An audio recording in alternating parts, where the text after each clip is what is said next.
আসসালামু আলাইকুম রহমতুল্লাহি ওয়া বারাকাতুহু। সম্মানিত দর্শক, ভোটের মাঠে চূড়ান্ত খেলা শুরু হয়ে গেছে।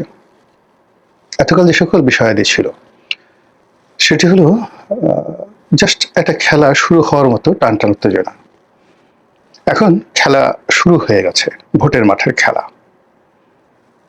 অবাক করার বিষয় হলো যে এখানে মূলত এক পক্ষ অ্যাকশন দেখাচ্ছে খেলতে গিয়ে, আর অন্য পক্ষ অ্যাকশন না দেখিয়ে, রিয়াকশন না দেখিয়ে তকদিরের উপর, কপালের উপর, ভাগ্যের উপর তারা নির্ভর করছে। তারা অপেক্ষা করছে যে সময় সবকিছুর মীমাংসা করবে। 25 তারিখে টার্গেট করে বিএনপির সমস্ত চিন্তা চেতনা এখন 25 তারিখ কেন্দ্রিক হয়ে গেছে। তারেক রহমান সাহেব দেশে আসবেন, তারপর 25, 26, 27 এই 3 দিন মোটামুটি তিনি ব্যস্ত থাকবেন সংবর্ধনা গ্রহণ করার জন্য। 28 তারিখ থেকে তিনি সিদ্ধান্ত নিতে পারবেন বা নিবেন। আর সেই 28 তারিখের মধ্যে তিনি সিদ্ধান্ত নেবেন। অনেকে চিন্তা করছেন যে যারা মনোনয়ন পেয়েছেন এটা বাদ হয়ে যেতে পারে, আবার অনেক আশা করছেন যে তারেক রহমান সাহেব দেশে আসলে তার মনোনয়ন হতে পারে। এই যে একটা আশা নিরাশার যে দোলাচল, এখানে কেউ কোনো অ্যাকশন দেখাচ্ছে না, একেবারে 25 তারিখের জন্য রুদ্ধ শ্বাসে তারা অপেক্ষা করছে। এই গেল একটা গ্রুপ। এখন পর্যন্ত তফসিল যে পর্যায়ে রয়েছে সেই তফসিলের হিসাব অনুযায়ী মূলত ধরুন 29 তারিখে, ডিসেম্বর মাসের 29 তারিখে এই প্রার্থীতা মানে তাকে নমিনেশন পেপার জমা দিতে হবে, প্রার্থীতা কনফার্ম করতে হবে। তাহলে আমি যে হিসাব বললাম যে তারেক রহমান সাহেব যেদিন আসবেন ওই দিন 25শে ডিসেম্বর, তারপরের দিন বন্ধ, তো সব মিলিয়ে মানে যে অবস্থা, সেই অবস্থায় 28 তারিখের আগে ওনার পক্ষে অফিসে বসে কোনো সিদ্ধান্ত নেওয়া সম্ভব হবে না। আর যদি আপনি অলৌকিক কিছু না ঘটেন তাহলে 28 তারিখে উনি সিদ্ধান্ত নিয়ে 29 তারিখে যে পদগুলোতে এখনো মনোনয়ন দেওয়া হয়নি আর যেগুলোতে অনেক আশা করছেন যে তারেক রহমান সাহেব সেগুলো সব উল্টে দিবেন। তারেক রহমান সাহেব তারপরে ভোটার হবেন, ইলেকশন করবেন। সেক্ষেত্রে তাদের এই যে এক্সপেকটেশন বা তাদের যে ইলিউশন, কল্পনা, এই কল্পনাকে যদি বাস্তবে রূপ লাভ নিতে হয় তাহলে 29 তারিখের যে তফসিল সেটি পেছাতে হবে। এখন বিএনপির পক্ষ থেকে এটি পেছানো সম্ভব হবে কি হবে না এটা নির্ভর করছে সরকারের উপরে আর সরকার সমর্থিত জামাতের উপর। জামাত যদি দেখে যে এই কর্ম করলে, অর্থাৎ যদি তফসিলটা না পেছানো হয় তাহলে বিএনপির মারাত্মক ক্ষতি হবে, তাহলে আপনি ধরে নিন তফসিল পেছানো হবে না। বিএনপিকে তফসিল পেছানোর জন্য আন্দোলন করতে হবে এবং এটা মানে বিএনপির জন্য একটা আত্মঘাতী সিদ্ধান্ত। তখন সবাই বলার চেষ্টা করবে যে আমরা তো তফসিল দিয়েছি তারেক রহমান সাহেবের কথা মতোই, আর এখন যেহেতু তারা পেছাতে চাচ্ছেন তো কাজেই আমরা এখন পেছাবো 6 মাস। 6 মাসের আগে পেছানো সম্ভব না। এর কারণ হলো এরপরই চলে আসবে পবিত্র ঈদ উল ফিতর, কিছুদিন পরে ঈদ উল আজহা, এরপর বর্ষাকাল, তারপরে শীতকাল না আসলে তো আমাদের দেশে নির্বাচন জমে না। বোঝার চেষ্টা করুন।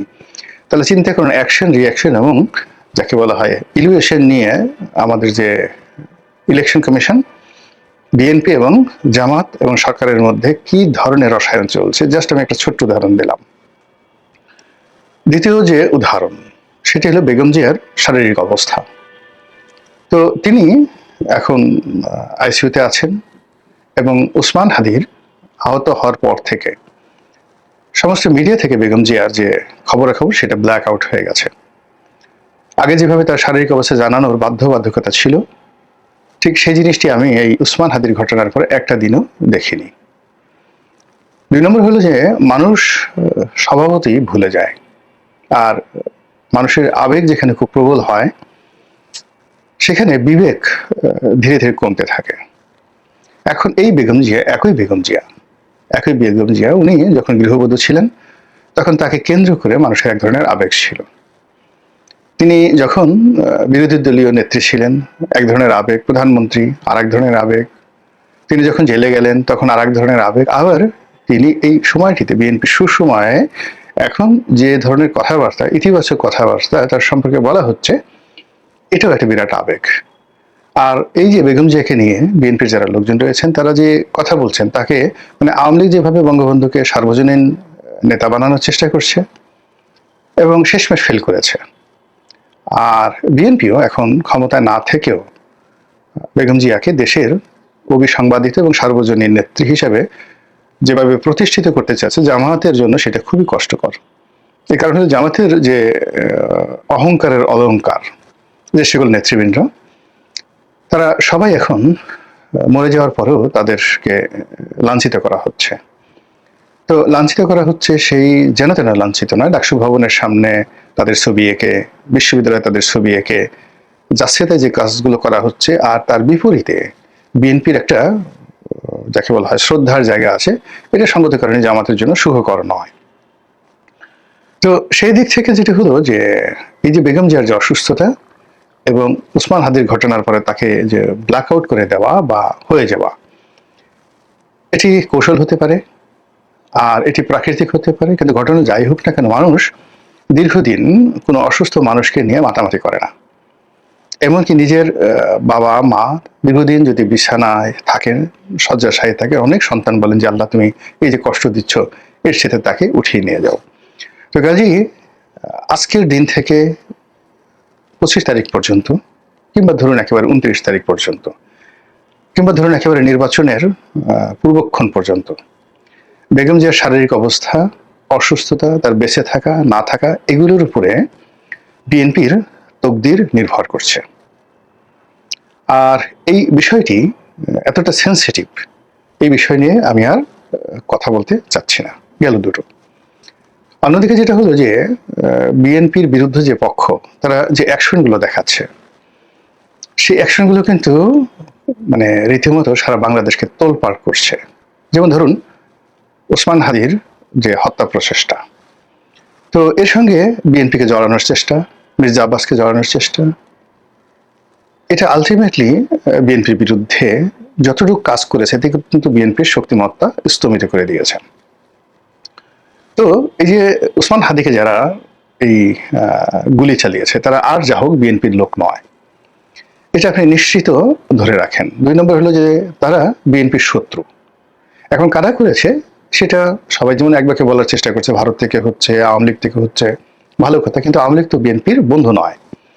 তো কাজেই এখানে আওয়ামী লীগ বিএনপির বিরুদ্ধে অ্যাকশন দেখাচ্ছে, আর আওয়ামী লীগ সম্পর্কে বিএনপি শুধু চিন্তা করতে পারছে, রাগ হতে পারছে, ক্রোধ দেখাতে পারছে, পরিকল্পনা করতে পারছে, কোনো অ্যাকশন দেখাতে পারছে না। আর যে সকল অ্যাকশন দেখাতে পারছে সেটা তৃণমূলে আওয়ামী লীগের যারা নেতৃত্ব, তাদের আসলে ঘোড়ার ডিম, কিছুই হচ্ছে না, একটা পশমও তাদের স্পর্শ করা যাচ্ছে না। গ্রামে হয়তো রাগ হয়ে আপনি আওয়ামী লীগ কোনো নেতার গরু চুরি করছেন, গরু ধরে নিচ্ছেন, জবাই করছেন, কোনো আওয়ামী লীগের কর্মীর বাড়ি ঘরে হামলা চালাচ্ছেন, 2-4টে ধর্ষণের ঘটনা ঘটছে, লুটপাটের ঘটনা ঘটছে, এবং এগুলো মানে বিএনপির যে ভোট ব্যাংক, সেই ভোট ব্যাংকে আরো গজব তৈরি করছে। গেল এটা। যদি আওয়ামী লীগ না হয় এই ঘটনার সঙ্গে অন্য কেউ জড়িত থাকে, তৃতীয় পক্ষ, চতুর্থ পক্ষ, দেশি শক্তি, বিদেশি শক্তি, ওটা বিএনপির জন্য আরো মারাত্মক অ্যাকশন। তো এই অ্যাকশনের পরে আপনি ধরুন এই যে একটা বিজয় দিবস গেল, এই বিজয় দিবসে বিএনপির যারা প্রতিপক্ষ, তারা যে অ্যাকশনগুলো দেখিয়েছে, সেই অ্যাকশনের অ্যাগেনস্টে বিএনপি রীতিমতো বেকুব হয়ে গেছে। বিএনপির বড় বড় নেতারা যেভাবে অসহায় বোধ করেছে এই 16 ডিসেম্বর তারিখে, এবং কার্যত বিএনপি মানে এই তোষণ নীতি, মানে এখন সবকিছু তারা ভালোই ভালোই, নরমে নরমে তারা করতে চাচ্ছে। তারা একবার বলতে পারেনি যে কেন কুচকাওয়াজ হলো না। তারা এই অনুষ্ঠানে সদল বলে বঙ্গভবনে যেতে পারেনি, রাষ্ট্রপতির পাশে তারা দাঁড়াতে পারেনি, এমনকি সেনাপ্রধানের পাশে তারা দাঁড়াতে পারেনি, অথবা ডক্টর মোহাম্মদ ইউনূসের পক্ষে দাঁড়াতে পারেনি।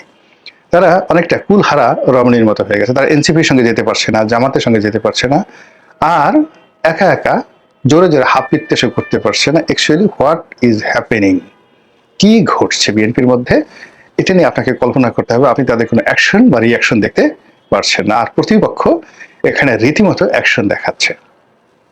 এরপরে সেটি হলো বিএনপির শীর্ষ অনেকগুলো নেতৃবৃন্দ রয়েছেন, তাদেরকে টার্গেট করা হচ্ছে।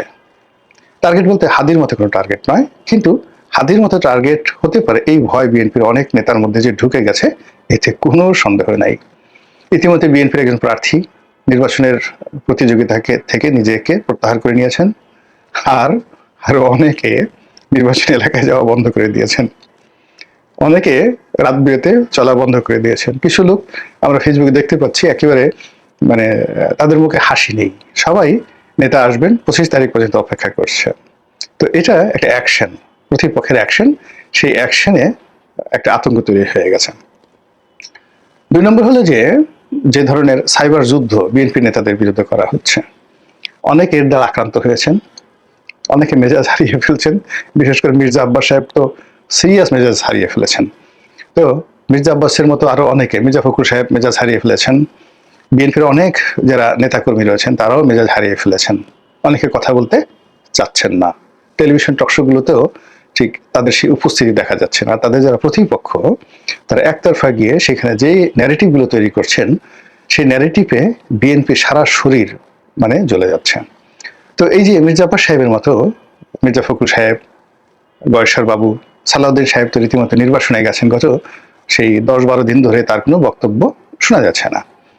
তারপর আপনার সেই আমির খসরু মাহমুদ চৌধুরী সাহেব, তারপর ইকবাল মাহমুদ টুকু সাহেব, অন্যান্য যারা সিনিয়র নেতৃবৃন্দ আছেন, ডক্টর মঈন খান, ওনাদের কারোরই বক্তব্য শোনা যাচ্ছে না। অথচ তারা যে কথা জানেন, বক্তব্য জানেন, আওয়ামী লীগ জামানাতেও কিন্তু তারা মানে শেখ হাসিনার মসনদ কাঁপিয়ে দিতেন বিভিন্ন রকম কথাবার্তা বলে। তারা ভয় মানে যে সবাই বলে, কিন্তু শেখ হাসিনার জামানাতে এই যে জেলে ঢুকানো হলো, জেল থেকে বের হলো, বের হয়ে তারা এমন একটা বক্তব্য দিতেন শেখ হাসিনার সম্পর্কে। কিন্তু এখন কি একটা অজানা আশঙ্কা, তারা মুক্তিযুদ্ধ নিয়ে কথা বলতে পারছেন না, গোলাম আজম সাহেবকে নিয়ে কথা বলতে পারছেন না, ডাকসু নিয়ে কথা বলতে পারছেন না, ডক্টর ইউনূসের নাম নিতে গিয়ে তাদের অজু করতে হচ্ছে রীতিমতো। এই যে একটা অবস্থা, যে পাক পবিত্র অজু করতে হচ্ছে, দাঁত মাজতে হচ্ছে, ভালো পোশাক আশাক পরতে হচ্ছে, যেন কোনো অবস্থাতেই বিএনপি নেতাদের কোনো বক্তব্য দ্বারা ডক্টর মোহাম্মদ ইউনূস কষ্ট না পান। তো এই যে একটা মানসিক চাপ, ভীষণ রকম একটা মানসিক চাপ, এটা যে রসায়ন, সেই রসায়নে বিএনপি আপনি নুয়ে পড়ছে।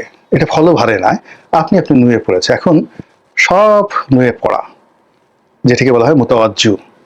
তো মুতাওয়াজ্জু হওয়া মানে একটা নির্দিষ্ট দিন, ক্ষণ, ব্যক্তি, সময়ের উপর নির্ভর করা, এটাকে বলা হয় মুতাওয়াজ্জু আরবিতে। এই মুতাওয়াজ্জুর তারিখটা হয়ে গেছে 25 তারিখ, 25শে ডিসেম্বর তারেক রহমান সাহেবের আগমন। কিন্তু এই 25 তারিখ তো অনেক দূর। এখন বিএনপির জন্য 25 মিনিট খুবই গুরুত্বপূর্ণ।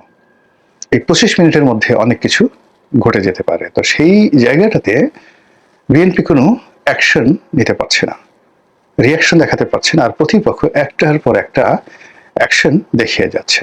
ফলে কি হলো, এত বড় একটি রাজনৈতিক দল, ব্রুট মেজরিটি 35%, আর 280টি সিটে সংসদীয় আসনে নিশ্চিত বিজয়ের হাতছানি, সরকার গঠনের শতভাগ নিশ্চয়তা। আর ঠিক সেই জায়গাতে যখন এইরকম একটা সম্ভাবনার উল্টো দিকে যখন এই আতঙ্কগুলো কাজ করে, তখন কেমন লাগে বলেন তো? যে কোনো মানুষেরই তো খারাপ লাগে। আমরা কি করতে পারি? দোয়া করতে পারি, তসবিহ তাহলিল করতে পারি। যেহেতু বিএনপি অ্যাকশন দেখাচ্ছে না, আমরা কি করে অ্যাকশন দেখাবো?